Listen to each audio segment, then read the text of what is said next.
People thought Carol Shelby's weirdest Mustang was gone for good for many years. Not lost, not hidden, not killed. Then, someone followed the wrong story to the right VIN number, dug up the trail Shelby left, and found a red coupe sitting in Texas like a ghost from the 1960s. This car was not only very rare, it should not have lived at all. The collectors had a different view of Shelby's secret experiments after they found out what it was. The Texan who made cars that looked like weapons. Shelby was born in Texas and raced cars even though his heart was failing.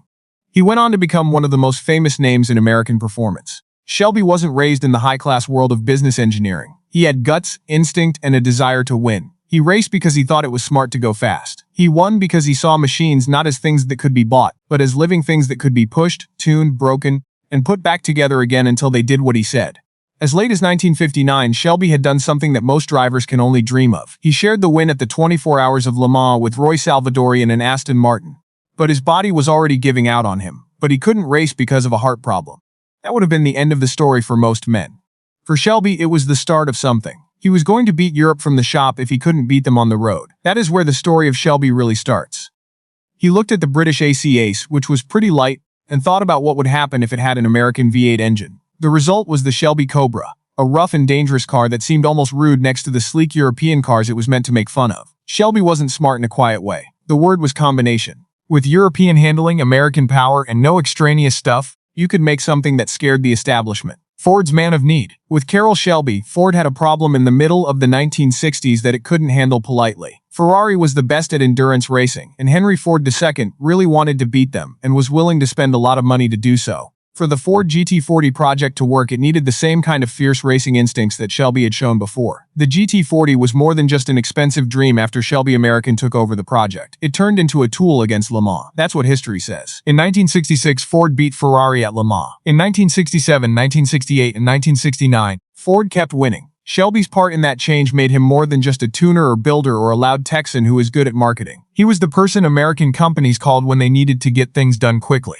Ford also wanted to make the Mustang a real performer at the same time. Lee Iacocca knew how to make the Mustang sell, but Shelby knew how to make it dangerous. The GT350 came out in 1965, and the GT500 came out in 1967. Not only were these cars Mustangs, they were also statements. Shelby made a pony car that was sold to a lot of people stronger. Why Shelby prototypes are important. It's important to know that Shelby's coolest cars weren't always the ones that were sold. People remember the Cobras, GT350s, GT500s, and GT40s because they were such well-known cars. But there is a messier world behind every famous racing car. It's full of prototypes, experiments, parts that didn't work, test mules, engineering ideas, and cars that were never meant to make it. That's where the real puzzle starts. Test cars in the 1960s often didn't last long. They were used to test engines, suspensions, brakes, bodywork, and styling ideas. After that, they were thrown away, sold quietly, or crushed. People who built them didn't think about how much they would sell for at sale in the future. They were thinking about due dates, race results, decisions about production, and orders from the company. If a test car had done its job, it could be thrown away. That's what made Little Red's story so strong. People thought it was gone for decades because they thought it had been burned, not hidden in a fancy vault or sitting under a perfect museum cover. It made sense to think that way because test cars were often smashed when their job was done. Yet, Little Red got away. This was one of the most important Shelby mysteries that had yet to be solved. Everyone thought the car was dead. Little Red was a prototype 1967 Shelby GT500 EXP. It wasn't at all like most people think of when they think of a Shelby. It was not a backup. It was a notchback car, which made it look odd right away. It was one of only 2 notchback coupes ever to carry the Shelby name. The other was the 1968 Green Hornet. It was valuable because of more than just that one feature. It was important because of what it stood for. Little Red was a development car, a moving lab where Ford and Shelby American tried out ideas that could affect how cars perform and look in the future. It had to do with big block power, experiments with supercharging, styling ideas, and the path that would finally shape the California Special Mustang. It wasn't a normal Shelby that was made. It was a question with wheels. Would Shelby push the Mustang even further? What might it become? So, the fact that it was gone was so annoying. Collectors knew it had been there. Historians used sources. There were pictures, memories, stories, and old records, but the car itself was missing. Many people thought the obvious answer for decades. Ford or Shelby had thrown it away with a lot of other concepts. That would be the end of the story if it were true, but because the papers say it's dead, that's the most dangerous thing people have ever thought about cars. The door is opened by Green Hornet. Because of the Green Hornet, the search for Little Red got even tougher. The car known as the Green Hornet was owned by Craig Jackson, chairman and CEO of Barrett Jackson. Also, that car was an experimental notchback Shelby with cutting-edge features such as electronic fuel injection, 4-wheel disc brakes, and an independent rear suspension. The Green Hornet felt a long time ahead of the Mustang world it came from in some ways. As Jackson and restoration specialist Jason Billups worked on Green Hornet and did study, they started to talk seriously about Little Red. What if Little Red had lived if Green Hornet had lived? It almost seemed impossible. It took years for collectors to find it. Experts thought it had been crushed, stolen, damaged, or just lost forever. Billups thought there might be a trail though. Right at that point, this story beats the made-up version about the hidden garage. Someone taking off the cover of a secret car under fluorescent lights did not solve the real riddle. It was fixed by doing more work, doing study, and changing how the problem was seen. The Shelby serial number was used by everyone to look for Little Red, but that trail led nowhere. The team and Billups knew they needed the original Ford VIN. The VIN that changed everything. That was the big step forward.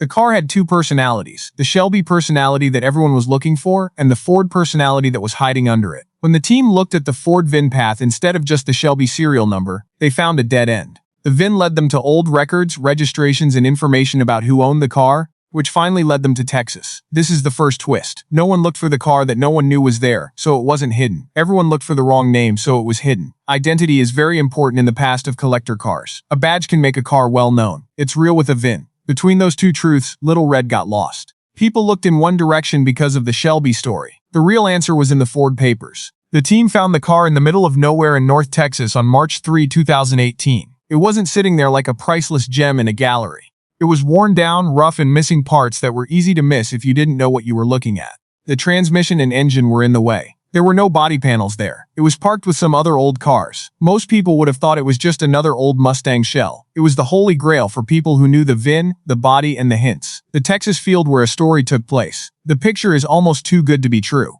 A car from the height of Shelby's Ford career that has been thought to be lost for 50 years is sitting in Texas, waiting for the right person to ask the right question. That setting is important because it takes away the magic. Little Red wasn't kept alive in perfect circumstances. By accident, movement, indifference, and misunderstanding, it managed to stay alive. It was owned by people who didn't fully understand what it was. It was put away, moved, taken apart, and then left behind. That makes it even more amazing that they survived. Sometimes collectors don't protect prototype cars the way they do production cars, which leaves them open to damage. It can be broken up if no one knows what it is. You can ignore the paperwork if it's hard to understand. People might think the body is something much less important if it seems too normal. Little Red lived because it wasn't killed at the right time. The story went from being a rumor to fact when Craig Jackson, Jason Billups, and Mustang expert Kevin Marty confirmed it. Not only was it a red Mustang, but it was also the lost prototype of the Shelby GT500 XP.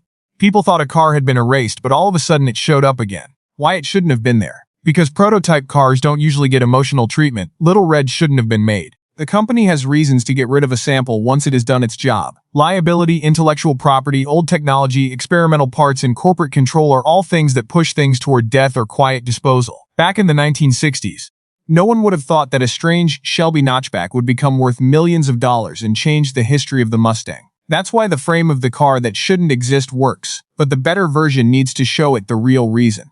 It's not like Little Red did something wrong or was supernatural or a hidden twin-turbo monster from a garage. The system it came from had every reason to get rid of it, so it shouldn't be there. They built it to try out ideas, not to put in a museum. The car should have been gone when the tests were over, like many other test vehicles, but it wasn't. It also shows something about Shelby's process that regular production cars can't because it made it through. The cars that are made show what businesses are ready to sell. Builders made prototypes to show what they were willing to test. It's important to read Little Red because it shows imagination before agreement. How the technology was kept secret in the tests. Little Red and Green Hornet were important because they tried out ideas that would become important in the future. Electronic fuel injection, four-wheel disc brakes, and independent rear suspension are some of the things that make the Green Hornet famous. Little Red was linked to style tests, supercharging, and big block performance. These changes were not small. They were tries to make the Mustang go further than what was possible at the time. That's what makes Shelby's test cars so powerful. They were early and fast. They brought ideas to the market before the systems for making them were ready, and before lawyers, budgets, and dealers could agree on what to do with them. As soon as current performance Mustangs got features like independent rear suspension, the old Shelby prototypes looked less like weird side projects and more like glimpses of the future. This is why Little Red's finding was important outside of auctions. The timetable changed. It showed that Shelby and Ford were working on some ideas that people now connect with performance cars that came a long time later. Carroll Shelby didn't just care about the market, he also tried to move it forward. The unique link to California. What Little Red has to do with the 1968 Mustang California Special is one of the most important parts of his story. The California Special was influenced by Little Red's style and gave a wider range of Mustang owners a look that was influenced by Shelby. That means Little Red wasn't just a work in progress. Its DNA went into production in a different shape. This is how prototypes often change the course of events. They don't always go straight into production. Sometimes a feature stays. As you work on your stance, your body, your trim idea, or your mechanical experiment, it may change into something else. The first car is no longer around, but its ideas live on. Even though Little Red hadn't been seen in decades, some of its stories had already been told in the California Special. That makes the find seem even stranger. People had been seeing echoes of Little Red, but they didn't know that the real car was still out there. It was like finding the lost first draft of a well-known book years after everyone had read the published copy. Suddenly, it became easier how that design language got to the street. The real story behind Carol Shelby. In the made-up version of the story, Shelby is thought to be hiding one last wild card from the business suits. There's more to the real story than meets the eye. Shelby had more than one locked garage as a secret. It was the culture of experimentation he made. He built cars between what the law allowed and what was actually sane. He pushed Ford while working with him. He used corporate resources and the need to win races to make machines that felt more alive than committee-designed cars normally do. That tension shaped his whole career. Shelby needed Ford's cash, engines, and ability to make a lot of cars. Ford needed Shelby's reputation, instincts, and the way he could make performance feel risky. Their relationship led to stories, but it also caused problems. Companies want goods that can be used again and again. Shelby was ready for action. Both sides made prototypes like the Little Red and Green Hornet to see how far the Mustang could go without running into problems with other cars. That's the real secret garage. Not a building, but a way of thinking. A spot where ideas were tried out before they were made safe. Little Red made it out of that place alive. You can see it to remember that Shelby did some of his most important work before the brochure, the press release, and the showroom. The problem with repair. What to do with Little Red after it was found. This is where stories about collectible cars get tricky. Some people think that a lost car should be kept just the way it was found, with all of its rust, missing parts, dust, damage, and scars. The car is proof to them. Every flaw tells a story of how to survive. You could lose the very thing that made the finding powerful if you restore too much. Some people think that a car like Little Red should live again. Shelby didn't make cars that would just sit there in the dark. He made them move, roar, and run. In order to respect Shelby's spirit, it makes sense to fix things up. Get the car back to how it was when it really mattered. Fix up the engine. Set up the experiment again. Let people hear and see what made it unique. Craig Jackson and the restorative team picked the hard way to bring Little Red back while carefully writing down what they did. That was important because this wasn't just a filling for looks. The car had been tested many times, so there wasn't a single simple production specification to follow. It's hard to fix a prototype because it moves around so much. You have to choose which part of its life you want to keep. The day Little Red came back, Barrett Jackson in Scottsdale, Arizona, showed Little Red to the public for the first time in January 2020. It was a powerful moment because it brought together Little Red and the Green Hornet, two experimental Shelby notchbacks that had shaped a lot of collector mythology.